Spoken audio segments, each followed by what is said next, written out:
उत्तराखंड सरकार ने तमाम पदों के लिए दरोगा, कांस्टेबल, सिपाही यानी कि जो वर्दीधारी हैं उनकी भर्तियों को लेकर एक नई नियमावली लाई है। और ये नियमावली जैसे ही सामने आई, बवाल मच गया। एक तो आरक्षण का मसला है, उसको लेकर युवाओं की चिंता है। इसके अलावा आयु सीमा को लेकर दिक्कतें हैं।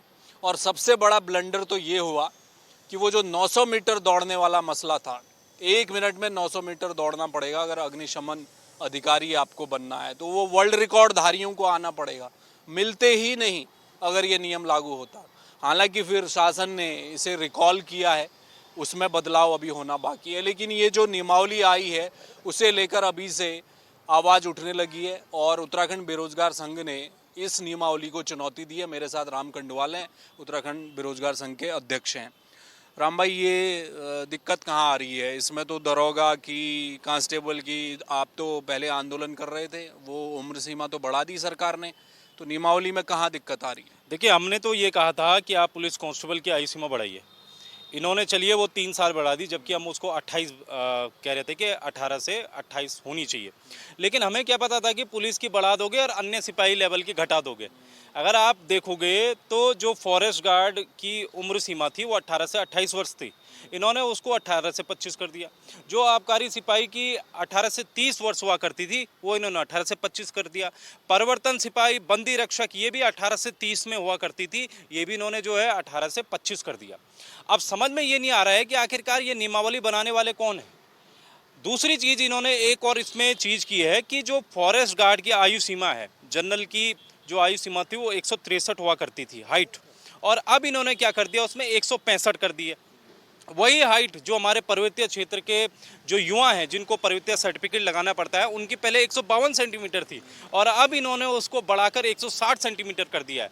अब बताइए आप, प्रदेश उत्तराखंड भौगोलिक स्थिति से और हमारे जो लड़के हैं वो शारीरिक स्थिति से बिल्कुल अलग हैं, अन्य राज्यों से अलग है, तो आप उनकी हाइट कैसे बढ़ा सकते हैं। इसके अलावा आप देखेंगे तो जगह जगह पर इन्होंने जो है जो आयु सीमा में बढ़ोतरी की है, उसको लेकर भी हम सवाल उठा रहे हैं। हमारे सवाल जायज़ हैं।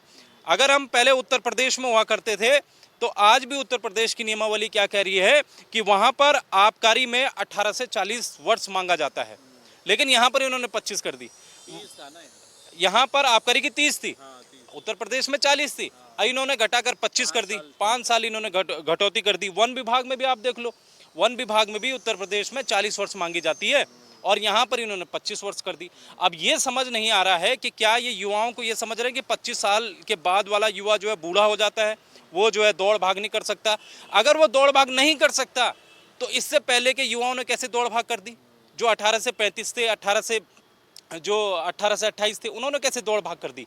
तो ये इस नियमावली का हम विरोध कर रहे हैं और शासन को, खासकर जो शैलेश बगोली जी हैं, उनको एक तरह से इस पे बदलाव करने पड़ेंगे, वरना युवा सड़कों पर उतरने के लिए तैयार है। क्या कर रहे हैं अब आप इसमें? वो 900 मीटर वाला मसला हुआ नहीं अभी सॉर्ट? देखिए, वो काफ़ी वायरल हम लोगों ने किया था, हमारी नज़र पड़ी उसमें, फिर हमने अपने सोशल मीडिया में डाली, युवाओं ने भी काफ़ी उसको सोशल मीडिया में डाला और उसमें देखिए बड़ा अजीब था। जो अग्निशमन द्वितीय अधिकारी है उसमें मांग रखा था कि 1 मिनट में 900 मीटर आपको भागना है, जबकि वर्ल्ड रिकॉर्ड क्या था? वर्ल्ड रिकॉर्ड ये था कि 1 मिनट 40 सेकंड में 800 मीटर की दौड़ पूरी होती है, वो भी केनिया के डेविड ने पूरा किया है। अब ये उनको जो है रेस चीता बना रहे हैं, बताइए। तो हमने साफ तौर पर उसका विरोध किया था और अगले दिन इन्होंने वो जो उत्तराखंड DIPR होता है उसमें इन्होंने जो है साफ तौर पर लिख दिया कि हाँ, हमसे भाई त्रुटिवश हुआ है, हमसे गलती हुई है। तो अगर गलती हुई है, सिर्फ उसमें गलती नहीं हुई है, गलती ये नियमावली में भी हुई है, जो आयु सीमा वाली सारी चीज़ें, इस पर भी गलती हुई है।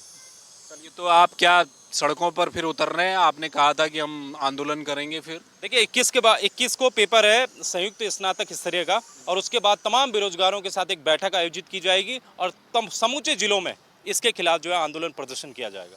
हमारे साथ नितिन भाई भी हैं जो बेरोजगार संघ से जुड़े हुए हैं। आरक्षण को लेकर क्या दिक्कत आ रही है? क्या वहाँ भी कुछ बदलाव किया गया है?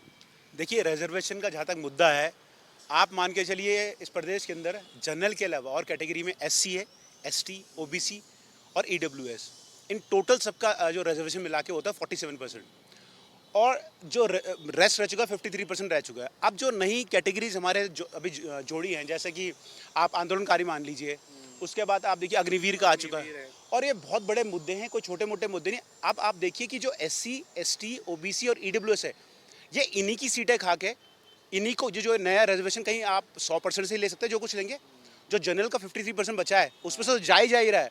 पर जो मेन जिनको रिजर्वेशन दिया इसलिए गया है कि आप अपनी आर्थिक स्थिति, सामाजिक स्थिति और राजनीतिक स्थिति को अच्छा कीजिए, वो आप SC ST OBC इनके भी बुरे हाल है। जो इनकी सीटें हैं वो मुश्किल से मैं मानता हूँ जनरल बॉयज़ है और वो जनरल महिला भी है, इनके लिए भी बहुत कम हो चुकी है। सबसे बड़ी बात आप ये देखिए कि रिजर्वेशन का सबसे बड़ा जो हमारा मोटिव ये होता है कि हम कोई भी वर्ग, सिर्फ पीछे जो वर्ग से है उनको राजनीतिक रूप से, आर्थिक रूप से और सामाजिक रूप से आगे लाने का काम करते हैं। तो क्यों सरकार ये कर रही है कि वो एक चुनावी मुद्दे को इस रूप में उपयोग कर रही है कि वो कोई भी आ रहा है उसको रिजर्वेशन दे दीजिए। और रिजर्वेशन देना, और अब जो आप हॉरिजॉन्टल रिजर्वेशन दे रहे हैं उसकी सीमा इतनी पार हो चुकी है कि मुझे लगता है कि सरकार को एक ये सोचने विषय बन चुका है कि क्यों हम लोगों को नौकरी की तरफ बढ़ाए हैं। क्यों नहीं ऐसा कर सकते कि जो हमारे अग्निवीर आ रहे हैं उनको आप क्षेत्र पंचायत है, प्रधान है, उनमें रिजर्वेशन दे दीजिए। क्या गलत है उसमें? अगर आपको किसी की राजनीतिक स्थिति अच्छी करनी है, किसी की आर्थिक वो स्थिति राजनीति कहाँ कर पाएंगे, वो बंदूक उठाने वाले सरहद पर रहे। अब राजनीति आज तक इसी उत्तराखंड में यही तो हुआ है। नहीं, मुझे नितिन जी ये बताइए कि ये वो लिमिट कहाँ पहुँच गई है उत्तराखंड में आरक्षण की, ये बताइए पहले। लिमिट आप मान के चलिए जो 70% तो आप क्षेत्रीय आरक्षण मान के चलिए यहाँ पर, और टोटल 10% सीटें जो हैं जनरल बॉयज़ के बची हैं। और सबसे बुरा हाल मैं बोलूँगा कि जिनको रिजर्वेशन दिया गया है उनको ही रिजर्वेशन नहीं मिल रहा है।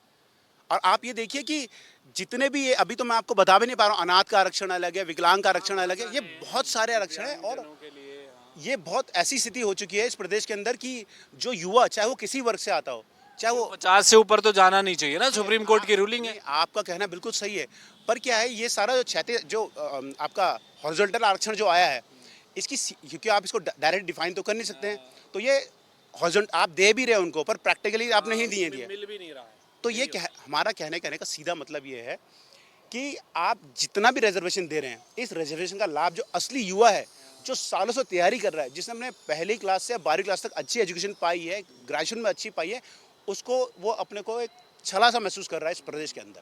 अग्निवीर को क्या 5% दे रहे हैं ये लोग? आप देखिए ना क्या विडंबना है, सरकार पॉलिसी बनाती सेंट्रल गवर्नमेंट कि अग्निवीर हम लेके आएंगे, आप पहले से ही आप 10% दे रहे हैं रिजर्वेशन, और 5 ऑलरेडी आप भूतपूर्व सैनिक को देते हैं। अच्छा। तो आप ये सोचिए कि जब आपने अपनी कमियों के कारण कि आपने अग्निवीर योजना लाई है, आप उसकी भरपाई भी करने के लिए बोल रहे हैं कि स्टेट्स में हम 10% आरक्षण जो अग्निवीर को दें। आप बताइए ऐसा हो सकता है कभी? ये सारा का सारा ये कर रहे हैं, इनको पता ही नहीं है क्या कर रहे हैं। ये सारी की सारी पॉलिटिकली मोटिवेटेड चीज़ें हैं, इनका अंत कुछ नहीं होगा। इसका अंत ये होगा जो सच में युवा, इस प्रदेश का युवा और जो बेरोजगार है और जो चाहता है कि मैं कुछ अपने प्रदेश के लिए कुछ करूं, अपने देश के लिए कुछ करूं, वो अंत में हताश होकर कहीं साइड में बैठकर, आप देख रहे होंगे हमारे स्टेट की क्या हालत है, तो वो इसी तरह से हताश है और उसे कुछ नहीं मिलने वाला स्टेट से। कुछ नहीं मिलने वाला है। बड़ा सवाल है। देखिए, उत्तराखंड के युवाओं ने अग्निवीर नहीं लाया, केंद्र सरकार लेकर आई, मोदी सरकार लेकर आई। अब वो जो अग्निवीर वापस आ रहे हैं उनको उत्तराखंड में 10% का आरक्षण मिलेगा। कहाँ से मिलेगा भाई? कहीं ना कहीं तो कटौती करनी पड़ेगी, और अगर आप देंगे भी तो वो ठीक ढंग से मिल नहीं पा रहा है जिन लोगों को मिलना चाहिए था।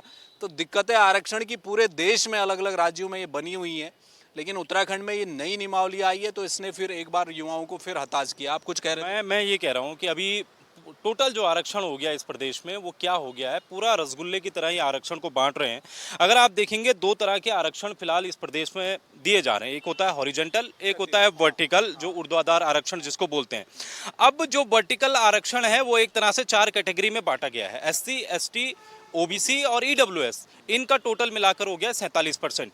लेकिन अगर आप क्षैतिज आरक्षण पर नजर घुमाएंगे तो क्षैतिज आरक्षण में महिलाएं 30% है, पूर्व सैनिक 5% है, दिव्यांग 4% है, स्वतंत्रता सेनानी आपका 2% है, अनाथ 5% है, अग्निवीर आपका 10% है, खिलाड़ी आपका 4% है, उत्तराखंड आंदोलनकारी 10% है, और अगर वर्दीधारी की भर्ती हो रही तो वर्दीधारी जो होमगार्ड होते हैं उनके लिए 10% आरक्षण इसमें दिया गया है।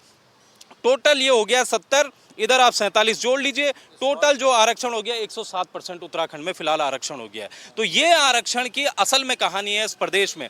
अब आप ये देखिए, यहाँ पर हमें थोड़ा, अब अग्निवीर को आप 10% दे रहे हो, इधर आप जो है पूर्व सैनिक को भी 5% दे रहे हो, या तो आप एक कीजिए ना।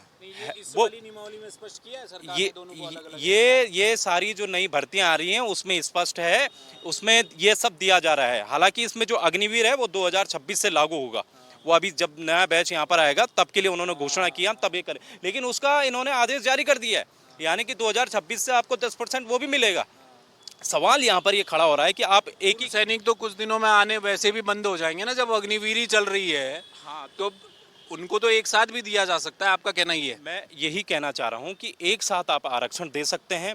दूसरा, इस प्रदेश का युवा जो एक तरह से 107% इस आरक्षण के बाद जो जनरल कैटेगरी का युवा है, जो SC ST OBC कैटेगरी का है, जो 3-4 नंबरों से रुक रहा है, वो इन्हीं के कारण रुक रहा है।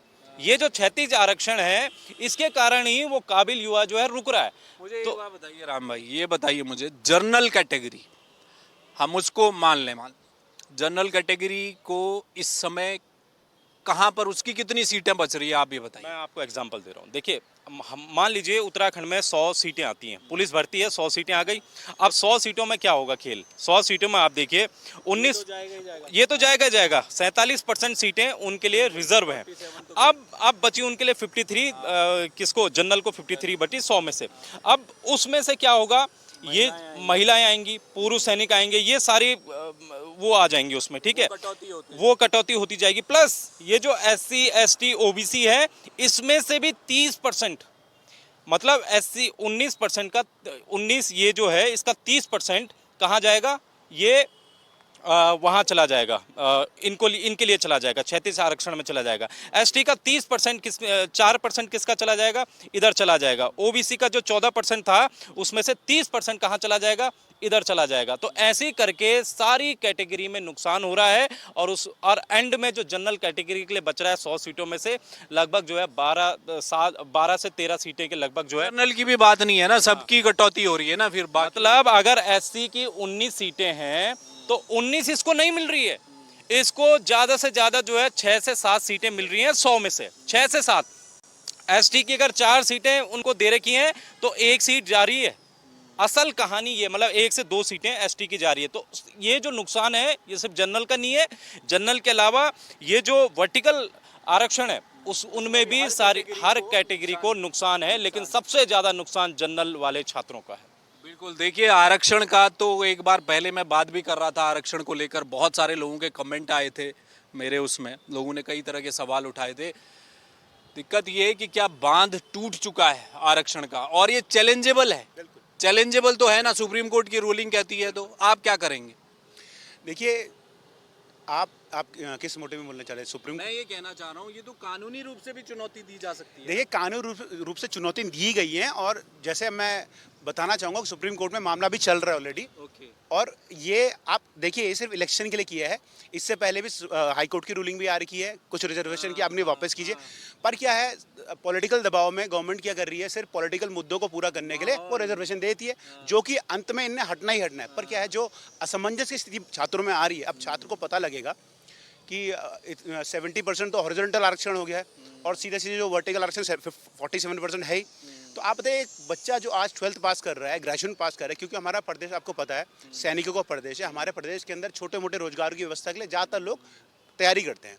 तो आप ये बताइए कि वो किस, मतलब क्या सोच के आएगा? उसे तो पहले उसको समझ में, मैं अगर कल आज स्कूल से निकलूँ और मैं सोचूँ 70% रिजर्वेशन तो वर्टिकल है, सॉरी हॉरिजॉन्टल है, और वर्टिकल आरक्षण 47% है, तो मैं क्या कभी सोचूंगा कि मैं 1 लाख की भीड़ में मैं 10 पोस्ट के लिए लड़ाई करूँ?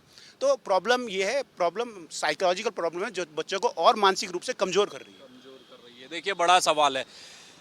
उत्तराखंड के हर दूसरे घर से एक व्यक्ति फौज में है, इसमें कोई दो राय नहीं है। पूर्व सैनिकों को 5% का आरक्षण मिलता है, कोई दिक्कत उसमें भी नहीं है। अग्निवीर आ रहे हैं, उनके लिए भी सरकार को कुछ खोजना है। जैसे आप रास्ता बता रहे थे कि भैया आप क्षेत्र पंचायत, जिला पंचायत में जाकर उन्हें आरक्षण दे दो, उस तरफ काम कर लेंगे। या कोई और सेक्टर हो सकता है क्या, सिक्योरिटी से जुड़े हुए और किसी मसले में उनको डाला जा सकता है, या केंद्र से मदद ली जा सकती है, केंद्रीय बलों में क्या उनको यहाँ पर दिया जा सकता है कि उत्तराखंड के युवाओं का थोड़ा सा हक बच जाए। लेकिन ऐसा हो नहीं रहा है। बड़ा सवाल ये है, सबसे अहम सवाल उत्तराखंड में ये है, लाखों बेरोजगार हैं और आरक्षण अपार है, उसकी कोई सीमा नहीं रही। पहले नौकरी नहीं है, नौकरी अगर आ भी गई तो उसके बाद आरक्षण सब कुछ लील जा रहा है, और जिसे आरक्षण मिलना चाहिए क्या उसे सही रूप में मिल पा रहा है, ये देखना भी बहुत जरूरी है। बहरहाल ये जो नई नियमावली लेकर आए हैं वर्दीधारी के लिए, इसने एक सवाल तो उठा दिया है। अब डिस्कशन तो होगा, चर्चा में चीज़ें आएंगी। बेरोजगार संघ कह रहा है हम सड़कों पर आएंगे, और लड़ेंगे अपने हक के लिए, तो हमें लड़ना ही पड़ेगा। आरक्षण की जो विभीषिका है वो हर राज्यों में है। मैंने आपको पहले भी कहा, सुप्रीम कोर्ट में बताया जा रहा है कि जो पिटीशन है वो इस समय पेंडिंग चल रही है, विचाराधीन है। हाई कोर्ट के भी कुछ इसमें वर्डिक्ट आए हुए हैं। इस सब के बीच में क्या पॉलिटिकली चुनाव के लिए माहौल बनाने के लिए सब कुछ हो रहा है, नजरें उस पर भी रखनी बहुत जरूरी है। कैमरा मयूर उपाध्याय के साथ हेमंत, जय भारत टीवी। आप देख रहे हैं जय भारत टीवी।